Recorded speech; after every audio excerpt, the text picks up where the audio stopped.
कुरुंदवाड येथील शिकलगार वसाहतीमधील पाणी पुरवठा, स्वच्छता, कचरा उठाव आणि डासांच्या वाढत्या प्रादुर्भावाच्या समस्यांबाबत महिलांच्या शिष्टमंडळानं नगरपालिकेचे मुख्याधिकारी मनोज कुमार देसाई यांची भेट घेऊन निवेदन दिलं। तक्रारीची गंभीर दखल घेत मुख्याधिकारी देसाई यांनी संबंधित विभागांना तातडीनं उपाययोजना करण्याचे आदेश दिले।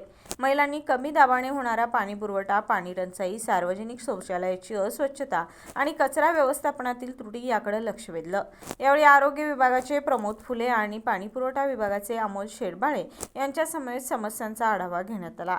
काही नागरिकांकडून मोटारीद्वारे बेकायदेशीर पाणी उपसा होत असल्यानं पाणी पुरवठ्यावर परिणाम होत असल्याची माहिती समोर आली। त्यावर अशा मोटारी जप्त करण्याचे निर्देश देण्यात आले।